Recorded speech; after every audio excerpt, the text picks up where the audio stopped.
Berdoa selesai. Baik, terima kasih Mbak Kisha. Jadi anak, hari ini kita akan mempelajari tentang konsep dasar PPN. Di materi ini kita akan mengetahui tentang pengertian PPN, dasar hukum dan karakteristik, subjek dan objek PPN, tarif serta barang dan jasa yang kena PPN.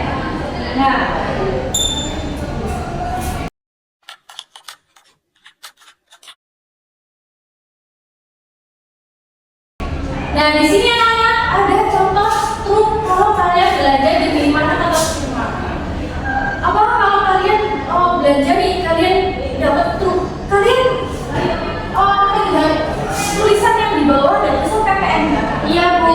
Oh, melihat. Oke. Kalau kalian melihat, kalian tahu nggak apa itu PPN?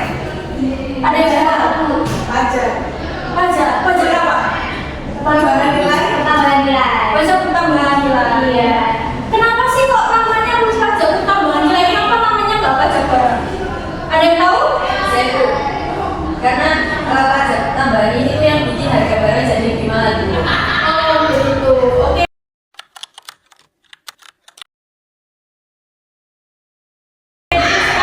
Jadi, pajak penambahan nilai adalah pajak yang dikenakan pada setiap transaksi jual beli barang, kena pajak atau jasa kena pajak oleh wajib pajak orang pribadi atau badan usaha. Pajak orang yang mendapatkan status pengusaha kena pajak. Nah, lebih simpelnya yaitu PPN adalah pajak yang harus dibayarkan oleh pembeli kepada penjual atau konsumsi atau pembeli barang atau jasa. Selanjutnya dari dasar hukum PPN. Nah, itu ada 4. Yang pertama ada Undang-Undang Nomor 42 Tahun 2009. Yang kedua ada Undang-Undang Nomor 11 Tahun 2020. Yang ketiga ada PMK Nomor 131 Tahun 2024. Nah, yang keempat ada Undang-Undang Nomor 7 Tahun 2021. Nah, selanjutnya kita masuk ke karakteristik PPN. Ini ada 7. Siapa yang bisa membantu guru? Saya mau baca. Oh, silakan. Jadi karakteristik PPN itu ada 7. Yang pertama ada pajak tidak langsung atau indirect tax, kemudian ada multi tahap atau multi stage, kemudian pajak objektif, kemudian bersifat netral, kemudian dipungut menggunakan faktur, kemudian termasuk pajak atas konsumsi dalam negeri atau domestic consumption, dan yang terakhir perhitungannya itu dengan metode indirect subtraction. Baik, terima kasih Mbak Nisna. Jadi, karakteristik PPN itu ada 7 ya. Yang pertama itu adalah pajak tidak langsung atau indirect tax. Nah, yang kedua dia itu multi tahap atau multi stage. Nah, yang ketiga pajak itu bersifat objektif dan dia bersifat netral. Jadi tidak memihak pada siapapun. Jadi semua pihak pasti kena pajak. Terus dipungut menggunakan faktur. Nah, yang keenam termasuk pajak atas konsumsi dalam negeri, karena ini adalah pajak tambahan nilai. Jadi kita kalau mengonsumsi barang di dalam negeri pasti kita akan kena pajak tambahan nilai. Yang ketujuh adalah perhitungan dengan metode indirect subtraction. Jadi PPN ini menggunakan metode perhitungan indirect subtraction. Nah, selanjutnya ada subjek PPN. Subjek PPN ini ada 2 ya, yaitu PKP dan non PKP. Kalau PKP itu pengusaha kena pajak, kalau non PKP dan pengusaha tidak kena pajak. Nah, kalau PKP ini sesuai dengan penjelasannya, pengusaha yang melakukan kegiatan BKP dan atau JKP.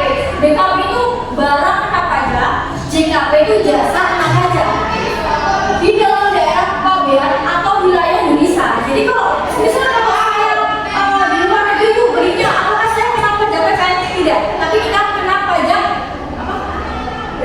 Bea cukai. Oh, bea cukai. Ya, begitu. Nah, selanjutnya dan atau melakukan ekspor BKP, baik BKP berwujud maupun BKP tidak berwujud, dan atau JKP PKP wajib memungut. Nah, PPN ini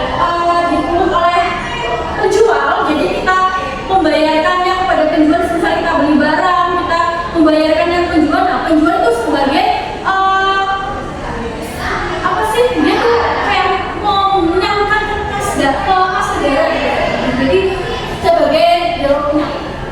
Nah, untuk yang non PKP tidak wajib memungut PPN, tetapi kita membayar pajak jika membeli barang atau jasa yang dikenakan PPN. Jadi semisal kalian adalah pengusaha yang tidak dikategorikan sebagai pengusaha kena pajak, tetapi kalian belanja ke minimarket lain, ya, kalian juga sama saja kan menjadi dari barang pengusaha kena pajak. Jadi kalian harus membayar pajak PPN tersebut. Selanjutnya ada objek PPN. Yang pertama adalah penyerahan barang kena pajak atau BKP dan jasa atau JKP di dalam daerah pabean yang dilakukan oleh pengusaha seperti yang tadi saya bilang. Terus yang kedua, impor barang kena pajak. Terus yang ketiga, pemanfaatan BKP tidak wajib atau JKP dari luar daerah pabean di dalam daerah pabean. Yang keempat, ekspor barang kena pajak berwujud atau tidak berwujud dan ekspor jasa kena pajak oleh pengusaha kena pajak atau PKP. Yang kelima, kegiatan membangun bangunan yang dilakukan di luar lingkungan perusahaan dan atau pekerjaan serta digunakan untuk keperluan sendiri atau pihak lain. Jadi bukan hanya perusahaan saja ya. Jadi kalau kalian membangun rumah atau properti itu pasti juga dikenakan PPN. Nah, yang terakhir ada penyerahan aktiva yang memang tujuan semula tidak untuk diperjualbelikan sepanjang pajak masukan yang dibayar pada saat pengelolaan aktiva tersebut boleh dikreditkan.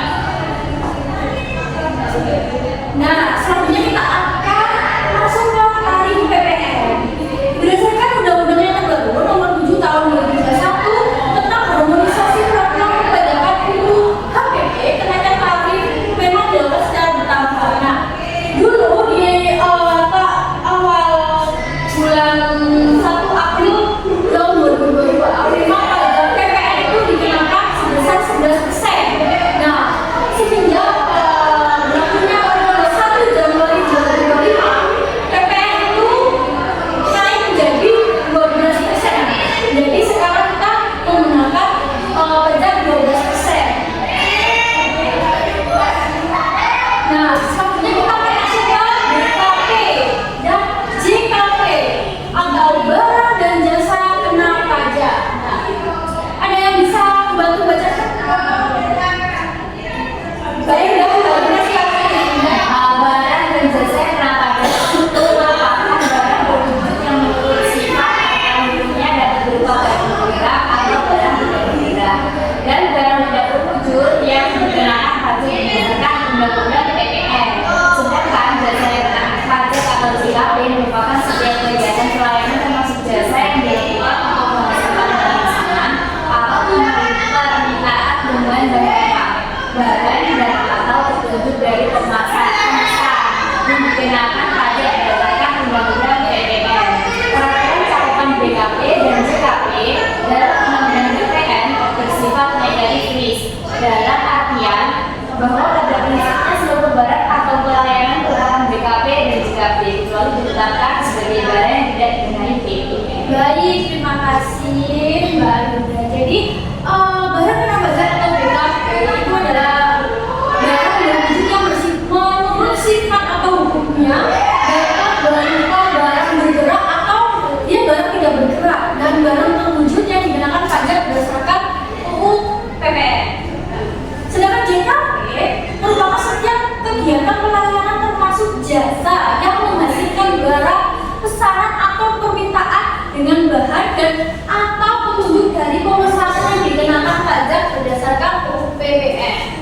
Pengaturan cakupan dari BKP dan JKP ini dalam UU PPN bersifat negatif dalam artian bahwa pada prinsipnya seluruh barang atau jasa atau pelayanan merupakan BKP dan JKP kecuali ditetapkan sebagai barang yang tidak dikenakan PPN. Jadi tidak semua barang atau jasa dikenakan PPN, tetapi juga ada beberapa yang tidak dikenakan PPN. Nah,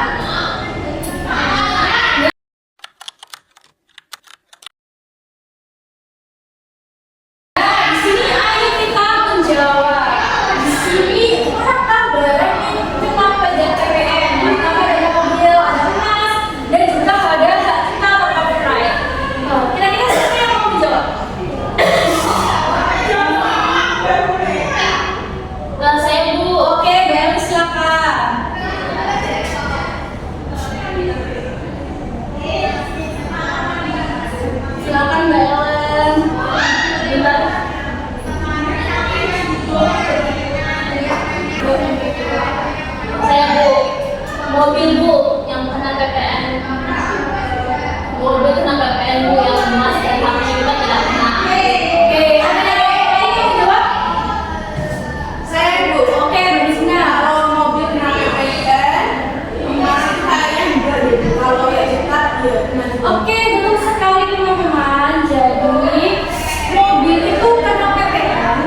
itu tidak juga dia barang berwujud atau tidak berwujud. Contohnya tadi hak cipta dia tentang PPN karena dia termasuk tidak berwujud. Nah, hak cipta itu ada dari kayak musik, lisensi software, hak paten, hak dagang, seperti itu. Nah, barang yang tidak kena pajak atau non DKP, satu makanan dan minuman yang bisa dijadikan hotel, restoran atau warung karena ini pajak daerah atau PBI bukan PPN. Nah, yang kedua ada uang atau emas tadi ya yang dijawab oleh Mbak Nisri tadi, benar sekali tidak kena PPN karena itu adalah cadangan devisa atau kas negara dan surat berharga. Nah, yang ketiga ada kebutuhan pokok, beras, gabah, jagung, daging, telur, susu dan lain-lain. Sekarang statusnya adalah DKP tertentu yang dibebaskan agar harganya tetap terjangkau karena kita sering tahu ya nah, kebutuhan kan apalagi kalau mau naik lebaran, naik tahun gitu pasti kan melonjak sekali harganya. Itu barang-barang tersebut tetap diawasi agar harganya tetap terjangkau seperti itu. Nah, selanjutnya kita menjawab untuk yang JKP. Manakah jasa yang kena pajak? Ada jasa arsitek dan jasa hiburan. Siapa yang ingin menjawab? Saya. Oke. Kalau jasa arsitek sih saya masih bingung, tapi kalau di jasa hiburan itu memang biasanya kena PPN. Nggak tahu deh. Oke. Siapa yang mau menjawabnya? Ibu Yunda. Menurut saya kalau jasa arsitek itu dia nggak kena PPN, tapi kalau jasa hiburan itu pasti kena PPN. Soalnya saya dulu pernah beli tiket konser dan PPN. Ada yang mau menjawab lagi? Oh, Faiza. Tapi setahu saya itu jasa hiburan itu sudah kena pajak daerah. Oke, betul sekali anak-anak. Jadi jasa arsitek itu kena PPN. Kalau jasa hiburan itu dia sudah dikenakan pajak. Makan anak jasnya udah tahu. Kalau jasa hiburan itu dia sudah dikenakan pajak daerah, teman-teman. Jadi tidak ada kelipatan ganda untuk pengenaan pajak. Dimarahin. Dan baik, ini penjelasannya anak-anak. Contoh JKP, ada jasa kebaikan, servis kendaraan, jasa penyewaan alat, jasa internet, jasa konsultan, jasa konstruksi atau arsitek tadi pasti kena. Tadi itu masuk jasa kena pajak, jadi dikenakan pajak PPN. Nah, untuk jasa yang tidak kena PPN atau JKP, yang pertama ada jasa keagamaan. Misal kita ceramah, kita harus ada PPN ya, nggak mungkin kan ya. Iya. Untuk yang kedua ada jasa kesenian dan hiburan. Nah, ini karena dia sudah termasuk pajak hiburan atau pajak daerah, jadi pengumumnya bukan PPN lagi ya, tapi sudah dipungut oleh pajak daerah. Nggak mungkin dong sudah dipungut oleh pajak daerah dipungut PPN dan jebatkan. Nanti dia hasilnya nggak ada. Nah, untuk yang ketiga ada jasa perhotelan. Nah, jasa hotel juga sudah kena pajak daerah teman-teman, jadi tidak dikenakan pajak PPN. Nah, yang keempat jasa yang disediakan pemerintah dalam rangka menjalankan pemerintahan secara umum. Nah, yang seperti yang keempat itu seperti ini. Oh, dan yang lanjut aja yang kelima jasa medis seperti rumah sakit, jasa pendidikan. Nah, sebenarnya itu adalah JKP, namun dia dibebaskan oleh pemerintah karena itu adalah untuk kepentingan umum. Yang kayak tadi yang keempat jasa yang disediakan dalam menjalankan pemerintahan secara umum. Nah, selesai sudah materinya. Apakah ada pertanyaan anak-anakku? Ellen, Bu. Oke, Ellen silakan. Bu, tarif PPN kan naik dari 12% per tahun di 2025. Apakah tarif ini berlaku sama untuk semua jenis barang termasuk barang mewah? Nah, barang mewah tuh kita masuk ke materi untuk pertemuan minggu depannya lagi ya, yaitu PPNBM. Nah, untuk PPNBM itu juga dikenakan pajak 12%, tapi PPNBM itu selain 12% ada lagi pemungutannya. Jadi untuk PPNBM pasti menggunakan 12%, tetapi untuk PPNBM ada penambahan pemungutan lagi seperti itu. Apakah ada pertanyaan lagi? Iya, Bu. Oh, sudah paham ya. Baik, sekarang kita masuk ke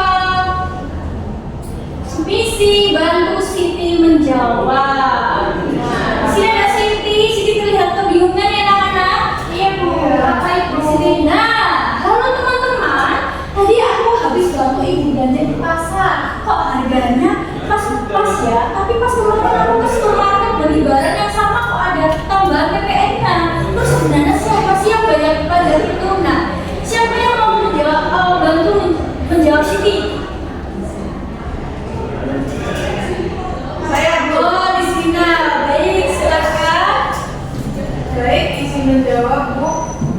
Karena supermarket itu kan pengusaha PKP ya, pengusaha pajak. Nah itu punya perusahaan besar dengan omset di atas 4,8 miliar tahun. Sesuai undang-undang mereka wajib berperan sebagai PKP dan memiliki kewajiban memungut PPN dari konsumen. Kalau pedagang pasar itu kan non PKP karena omsetnya itu kurang dari 48 miliar kan Bu. Jadi mereka tidak wajib menjadi PKP dan tidak boleh memungut PPN dari Baik, beri aplaus untuk Mbak Rizky. Betul sekali teman-teman. Jadi pasar itu tidak termasuk PKP karena omsetnya di bawah 4,8 miliar dalam setahun. Kalau perusahaan, kalau supermarket dia itu PKP karena pastinya dia tuh omsetnya besar ya anak-anak, dalam satu tahun dia bisa menghasilkan di atas 4,8 miliar.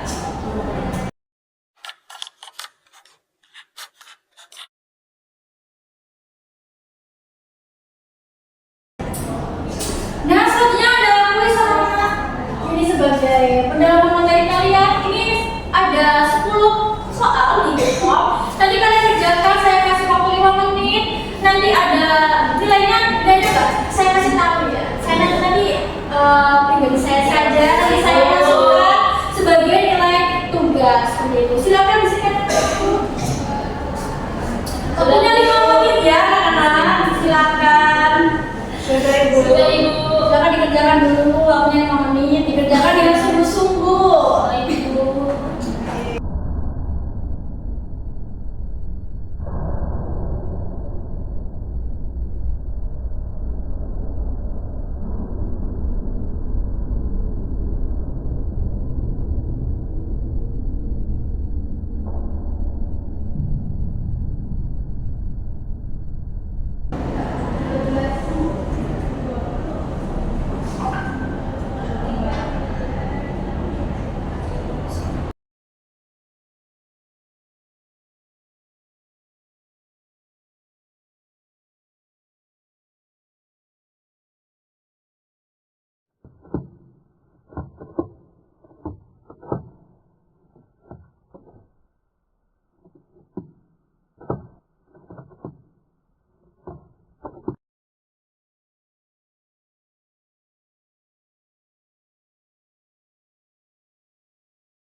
Baik, sudah. Nilainya juga sudah masuk di saya, anak. Nah, sebelum saya mengakhiri pembelajaran hari ini, siapa kira-kira yang ingin menyimpulkan apa yang kita dapat dari pembelajaran hari ini? Saya Bu. Oke, Bapak Ibu silakan. Kesimpulannya, PPN itu pajak yang sering kita temui di seluruh belajar. PPN ini unik karena sifatnya objektif, jadi tidak melihat kaya ataupun miskin. Selama kita beli barangnya, kita kena pajaknya. Materinya tadi juga menjelaskan kalau tidak semua orang bisa memungut PPN. Hanya PKP atau pengusaha kena pajak saja yang punya wewenang. Itu berdasarkan aturan hukum yang berlaku. Baik, terima kasih Bapak Ija, betul sekali. Jadi dilihat-lihat ini sudah paham ya. Oke, untuk pertemuan minggu depan kita akan masuk ke perhitungan PPN anak-anak. Jadi silakan kalian membawa kuliah bergaris dan juga penggaris karena